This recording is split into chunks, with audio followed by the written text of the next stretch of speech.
मराठा साम्राज्य के पहले छत्रपति शिवाजी महाराज की कहानी कौन नहीं जानता। शिवाजी ने मुगलों को कड़ी टक्कर दी थी।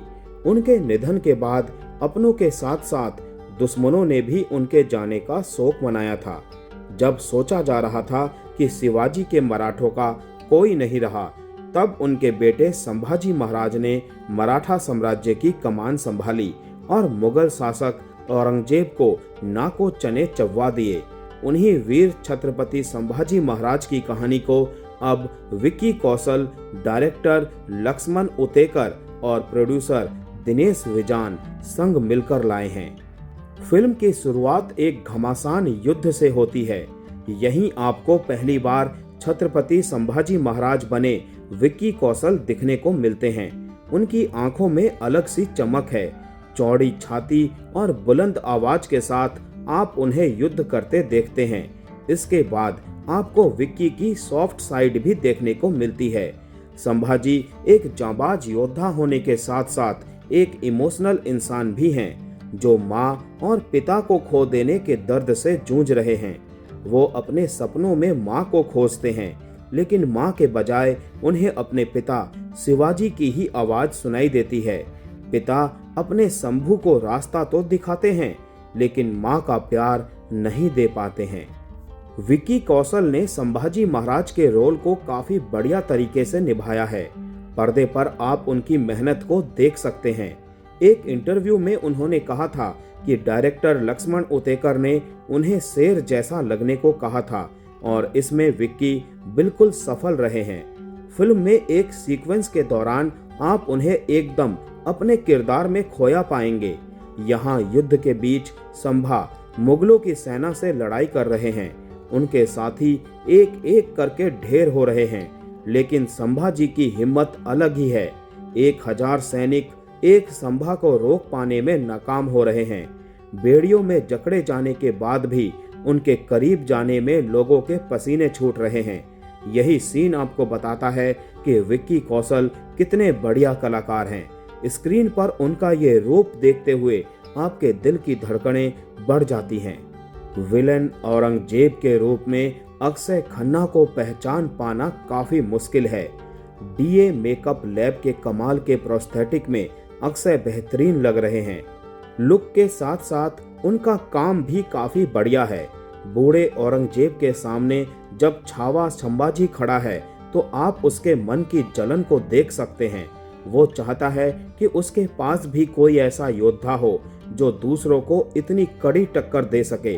अक्षय खन्ना अपनी नजरों में बेहतरीन काम कर रहे हैं। उनकी आंखें उनके अंदर की नफरत, दूसरों में उनके खौफ और भारत को अपना बनाने के लालच की गवाही देती है। शांत लेकिन क्रूर शासक के रूप में अक्षय आपको डराते हैं। अपने बच्चों और घर की महिलाओं के साथ ये फिल्म देखने से पहले 2 बार जरूर सोचें। पूरी फिल्म में मुख्य अभिनेता विक्की कौशल का वीर और रौद्र रूप दिखाने के बाद फिल्म क्लाइमैक्स में आकर कुछ वैसा ही विभत्स रस की रचना करती है, जैसा कि फिल्म पैशन ऑफ क्राइस्ट में ईसा मसीह को सूली पर लटकाकर उन्हें तिल तिल की यातना देने के समय पर्दे पर रची गई। औरंगजेब को यहाँ बेइज्जत करने के लिए औरंग के नाम से बार बार बुलाया जाता है। उसके बेटे अकबर को दिखाया जाता है कि वो संभाजी की मदद के लिए बार बार गुहार लगाता है। स्वराज का झंडा ऊंचा करने में वो भी संभाजी का साथ देना चाहता है। बस अपने पिता शाहजहां को कैद में मार देने वाला औरंगजेब उसकी राह का रोड़ा है। बेटी औरंगजेब से भी ज्यादा जालिम है, जो कैद में आए संभाजी को तड़पा तड़पा कर मारने का आनंद लेती है। फिल्म का क्लाइमैक्स 2-3 बातें और बताता जाता है। पहली तो ये कि जीवन उतना ही है जितना हम जीना चाहते हैं और शान से जीना चाहते हैं।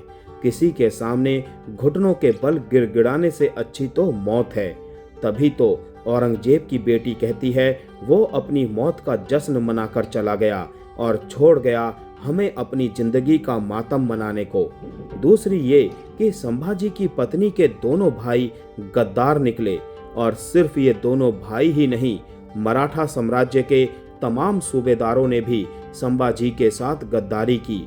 तीसरी बात जो बहुत कम लोगों को पता है वो ये कि शिवाजी ने दूसरी शादी की और उनकी ये दूसरी पत्नी सोयराबाई किसी भी तरह संभाजी का खात्मा होना देखना चाहती थी और इसके लिए उन्होंने औरंगजेब तक को चिट्ठी लिख डाली थी।